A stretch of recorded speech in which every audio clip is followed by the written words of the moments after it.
নমস্কাৰ বন্ধুসকল, আপোনালোক সকলোকে আমাৰ আশা ষ্টুডেণ্ট চেনেলৰ অন্য এটা ভিডিঅ'লৈ আন্তৰিকতাৰে স্বাগতম অভিনন্দন জনাইছোঁ।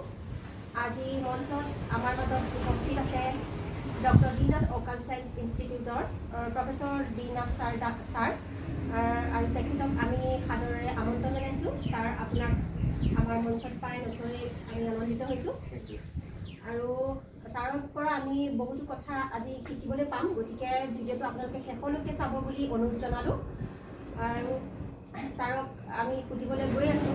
আপোনালোকৰ ফালৰ পৰাই বহুতো এনেকুৱা কথা যিবোৰ কথা হয়তো আপোনালোকে জানে বা সুধিব খোজে কাৰোবাক, কিন্তু কাক সুধিব বা তেনেকুৱা জ্ঞান দিয়া মানুহ হয়তো নাথাকে।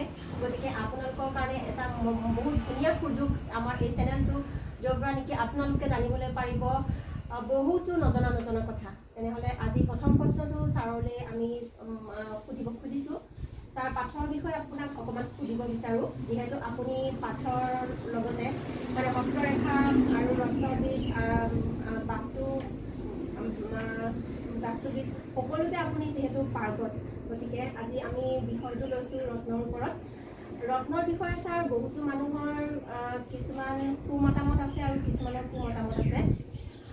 বহুতো ডাঙৰ মানুহৰ হাতত দেখিছোঁ ৰত্ন থাকে, মানে ডক্টৰৰ হাততো দেখিছোঁ ৰত্ন আছে, কিন্তু মুখামুখিকৈ ক'বলৈ আকৌ কিছুমানে মানে হেৰি কৰে, উপলুঙা কৰে। এতিয়া আমি যিহেতু একেটা ফিল্ডতে আছোঁ, গতিকে আমাকো বহুতে এনেকুৱা ধৰণৰ কথা ক'ব বা কয় আৰু ইয়াৰ সঠিক প্ৰত্যুত্তৰ দিবলৈ বা প্ৰত্যুত্তৰ দিয়াতকৈও ভিউৱাৰ্ছসকলে কথাটো মানে সঁচা মিছাৰ সত্যতাটো আপোনাৰ পৰা জানক, মই সেই বুলিয়ে ভাবি আপোনালৈ প্ৰশ্নটো আনিলোঁ যে ৰত্নই আমাক জীৱনলৈ কেনেকৈ মানে পৰিৱৰ্তন আনিব পাৰে। কাৰণ এই বছৰটো মোৰ মনলৈ এইকাৰণে আহিলে যেতিয়াৰ পৰা মই আপোনাৰ পৰা এই দুটা ৰত্ন লৈছোঁ, এটা মুকুতা আৰু ৰক্তপ্ৰবাল, তেতিয়াৰ পৰা মই মোৰ শাৰীৰিক আৰু মানসিকত এনেকুৱা এটা পৰিৱৰ্তন দেখিছোঁ, যিটো নেকি আজিলৈকে মই মোৰ যিখিনি দিন মোৰ অতিবাহিত কৰিলোঁ জীৱনৰ, সেই দিনখিনিত মোৰ কেতিয়াও অহা নাছিলে এনেকুৱা দিন। কিন্তু এইকেইটা লোৱাৰ পাছৰ পৰা মোৰ জীৱনত আৰু শৰীৰত আৰু মানসিকতাত বহুতো পৰিৱৰ্তন আহিছে।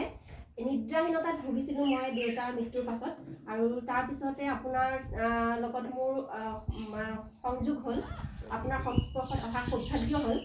আৰু অহাৰ পাছতে তেতিয়া আপুনি মোক এই দুটা পাথৰ মোক দেখি পেলাই, আপুনি দেখিও নহয় আচলতে, আপোনাক মই ফোনত কৈছিলোঁ, ছাৰ মোৰ এনেকুৱা মানে ক্লাছত আহি গৈ পেলাই যেতিয়া মই এটা শাৰীৰিক অসুস্থতাত ভুগিলোঁ, আপোনালৈ ফোন কৰিলোঁ, কওঁতে আপুনি মোক কথাটো শুনিয়ে মানে বা আপুনি মোক দেখা পাই এই দুটা ৰত্ন আপুনি দি দিছিলে। মোৰ বাৰ্থ চাৰ্ট আপুনি চোৱা নাছিলে, কিন্তু মোৰ টাইম ডিটেইলছ একো লোৱা নাছিলে, আপুনি দি দিলে। তাৰপাছত কোৰ্চ সিদিনা শেষ হ'ল। শেষ হোৱাৰ পাছত যেতিয়া আপুনি মোৰ চাৰ্টখন চালে, তেতিয়া হুবহু এই দুটা ৰত্নৰে মোৰ প্ৰয়োজন। ময়ো তেতিয়ালৈকে আপোনাৰ পৰা শিকি গ'লোঁ কি কাৰণত কি ৰত্ন লাগে। তেতিয়া ময়ো গম পাই গ'লোঁ সঁচাকৈ মোক এই দুটাই লাগে। আৰু আচৰিত কথা, আপুনি সেইটো কথা আপুনি মোক দেখিয়ে, আপুনি মোৰ কথা জানি মোক দেখি পেলাই আপুনি আপোনাক আনকি ডিটেইলছখিনিও দৰকাৰ নহ'লে।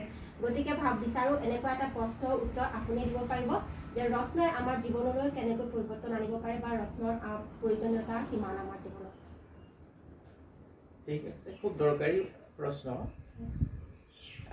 দেখা যায় যে যিবিলাক শাস্ত্ৰ ভাগৱত ধৰ্মীয় বিষয়ত যিবিলাকে সম্পৰ্কিত থাকে, তেওঁলোকে এই এষ্ট্ৰলজি বা ৰত্নৰ ওপৰত তেওঁলোকে বেয়া মন্তব্য কটু সমালোচনা কৰে।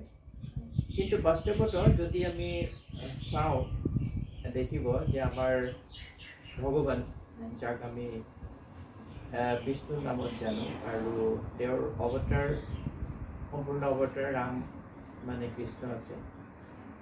ভগৱান বিষ্ণুৱে নিজে ৰত্ন ধাৰণ কৰিছিলে।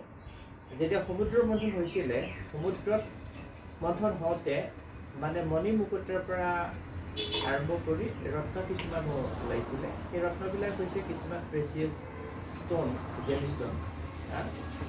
আৰু সেইখিনিত আমাৰ শাস্ত্ৰত উল্লেখ আছে যে পদ্মৰাগ আৰু পুষ্পৰাগ, যাক ৰুবি কোৱা যায় আৰু পোখৰাজ কোৱা যায়, তেওঁ স্বয়ং ভগৱান বিষ্ণুৱে নিজে ধাৰণ কৰিছিলে। গতিকে বাকীসকলৰ কাৰণে কি থাকিলে। আৰু এইটো কথাও ঠিক যে আজিকালি ৰত্ন ধাৰণৰ ক্ষেত্ৰত কি হয়, যিসকল জ্যোতিষী বা এষ্ট্ৰলজাৰ নামে তেওঁলোকে নিজকে কয়, তেওঁলোকৰ নলেজো কম থাকে। আৰু ফলস্বৰূপে কি হৈছে, বৰ্তমান যুগত মানে এইখন যিটো মাৰ্কেট জেমষ্ট'নছ ষ্টনৰ মাৰ্কেটখন বহুত বিশাল হৈ গৈছে, ফলত ইয়াত ডুপ্লিকেচি বা হিডেন মালটো বেছি চাৰ্কুলেট হয়। ফলস্বৰূপে চৰা দামত তেওঁলোকে বস্তুবিলাক বিক্ৰী কৰে আৰু ধাৰণ কৰোঁতে যেতিয়া তাৰ পৰা ফল নাপায়, তেতিয়া এষ্ট্ৰলজি আৰু ৰত্নৰ ক্ষেত্ৰত মানে কটু মন্তব্য আৰু সমালোচনা কৰে। গতিকে ইয়াত যেনেকৈ মেডিকেল চায়েন্স যিটো ছিষ্টেম আছে তাততো গণ্ডগোল নাই, আছে ডাক্তৰবিলাকৰ মানে লগতে। গতিকে এজন যদি পাৰফেক্ট মানে স্কলাৰ এষ্ট্ৰলজাৰ হয় আৰু তেওঁ যদি ৰত্নৰ বিষয়ে নলেজ আছে, সেইমতে যদি ব্যৱস্থা কৰা হয়, আচল যদি মানে প্ৰিচিয়াছ জেমছটো যদি পিনে নিশ্চয় কাম দিব, এইটো তেনেকুৱা মানে চিন্তা কৰিবলগীয়া কথা নাই। আৰু দ্বিতীয়তে আগত কি হৈছিলে, যেতিয়া মানুহৰ বেমাৰ হৈছিলে তেতিয়া প্ৰাকৃতিক দ্ৰব্যৰ তেওঁলোকে ৰোগৰ মানে নিদান উপায় উলিয়াইছিল, ৰেমেডি। তাত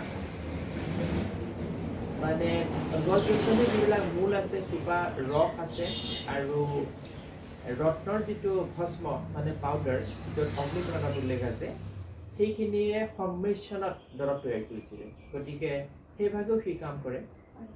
আৰু আপোনাৰ ক্ষেত্ৰত কি হয়, যিটো মই হয় নেদেখাকেই মই মানুহ দেখি, সেইটো মোৰ বহুত দীৰ্ঘদিনীয়া মোৰ অভিজ্ঞতা আছে যে মানুহ দেখাৰ লগে লগে কথা পতাৰ লগে লগে গম পাওঁ যে তাৰ গণ্ডগোলটো বহুত আছে। আৰু এখন মোৰ চাৰ্ট মানে তাৰ জন্ম বাৰ্থ ডিটেইলছবোৰ বাঢ়ি ফুৰে আৰু সেই হিচাপত চায়েই মই গম পাওঁ যে কি ৰত্ন ধাৰণ কৰিব লাগিব। এইটো যিটো ব্যৱস্থা মোৰ 99% কাৰেক্ট, আৰু সেই হিচাপত তেনেকৈয়ে মই উপায় ব্যৱস্থা কৰোঁ। সেইকাৰণে কেতিয়াবা বাৰ্থ ডিটেইলছ নাথাকিলেও গম পোৱা যায় যে গণ্ডগোল ক'ত আছে, সিহঁতে উপায় কৰিব পৰা যায়। আৰু নিশ্চয় জেমছনে কাম কৰিবই যদিও সঠিক হয়। গতিকে ইয়াত আৰু চিন্তা কৰিবলৈ কোনো কথা নাই। ধন্যবাদ ছাৰ। ভিউৱাৰ্ছসকলৰ কাৰণে এইখিনিতে কওঁ যে আপোনালোকে যদি কোনোবাই অনলাইন শিক্ষাদান ল'ব খোজে ছাৰৰ পৰা, তেনেহ'লে ইয়াৰ ব্যৱস্থা আছে। আমাৰ ডক্টৰ দীননাথ ভোকাল চায়েন্স ইনষ্টিটিউটত অনলাইন আৰু অফলাইন দুই ধৰণৰ ক্লাছ আপোনালোকৰ কাৰণে উপলব্ধ। যদি আপোনালোকে ল'ব খোজে তেনেহ'লে স্ক্ৰীণত নাম্বাৰ আহি আছে, তাত আপোনালোকে কল কৰিব পাৰে আৰু এডমিশ্যন ল'ব পাৰে। অতি নিৰ্ভৰযোগ্য অনুষ্ঠান এইটো, অসমৰ নহয় ভাৰতৰ ভিতৰতে। আমাৰ অসমৰ বহুতো ষ্টুডেণ্টে ইয়াত শিক্ষা লৈ এতিয়া নিজৰ মানে এইটো নিজৰ বৃত্তি হিচাপে কৰি আছে। আৰু লগতে বাহিৰৰো বহুত ক্লাইণ্ট আহে ছাৰলৈ। যেতিয়া আমি ছাৰক ক্লাছ কৰি থাকোঁ তেতিয়া বহুতে বাহিৰৰ মানুহেও ছাৰক ফোন কৰে। আৰু তেনেকৈ আমাৰ আশা ছিষ্টেমটো অগ্ৰসৰ হৈ আছে। আৰু আপোনালোকক জনাবলৈ পাই সুখী যে আপোনালোকে যদি ইয়াৰ কেনেবাকৈ আপোনাৰ কানেক্ট হয়, আপোনালোকৰ জীৱনলৈ এনেকুৱা এটা পৰিৱৰ্তন আহিব আপুনি ভাবিবও নোৱাৰে, যিটো নেকি মোৰ লগত নিজে হৈছে। গতিকেহে আপোনালোকক মই কৈছোঁ এনেকৈ।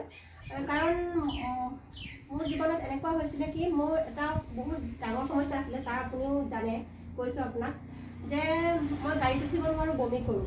একদম সৰুৰ পৰা মা যেতিয়া মোক কোচত লৈছিলে তেনেকুৱা দিনৰ পৰাই মই গাড়ীত উঠিব নোৱাৰোঁ, উঠিলে বমি কৰোঁ। কিমান বাৰ কৰোঁ ঠিক নাই। কিন্তু যেতিয়াৰ পৰা মই ছাৰৰ সৈতে সংস্পৰ্শত আহিছোঁ, ছাৰৰ সান্নিধ্যত আহিলোঁ, তেতিয়াৰ পৰা আচৰিত, মানে সেইটো পাথৰ লোৱাৰো আগৰ কথা। গতিকে ছাৰক মই এজন দৈবিক পুৰুষ বুলি ভাবোঁ। এজন মানে কি ক'ম, মোৰ কাৰণে পৰম ব্ৰহ্মই হয়।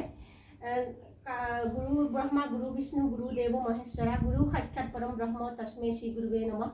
গতিকে ছাৰেই মোৰ ব্ৰহ্ম। আৰু ছাৰৰ লগত যেতিয়াৰ পৰা মই সান্নিধ্যত আহিলোঁ তেতিয়াৰ পৰাই মোৰ মানে বহুতো সমস্যা সমাধান হৈ গৈছে। যিখিনি নেকি উপায় ডক্টৰৰ ওচৰত নাছিলে, ট্ৰিটমেণ্ট ডক্টৰৰ ওচৰত নাছিলে, এনেকুৱা কিছুমান সমস্যা মোৰ শাৰীৰিক মানসিকতাত মানে সলনি হৈ গৈছে। গতিকে বিচাৰোঁ যদি আপোনালোকেও তেনেকুৱা কিবা ভুগি আছে তেনেহ'লে ছাৰৰ সৈতে সংস্পৰ্শত আহক আৰু নিজৰ জীৱনটো সুখময় কৰি তোলক। ছাৰ, ভিডিঅ'টো বেছি দীঘলীয়া নকৰোঁ, পুনৰ আপোনাক লগ পাম। তেনেহ'লে বন্ধুসকল, আপোনালোকক পুনৰ লগ পাম। যদি ভিডিঅ'টো ভাল লাগিলে তেনেহ'লে লাইক কৰিব, শ্বেয়াৰ কৰিব, লগতে চেনেলটো ছাবস্ক্ৰাইব কৰি দিব আৰু আমাৰ সৈতে জড়িত হৈ থাকিব বুলি আশা কৰিলোঁ। নমস্কাৰ।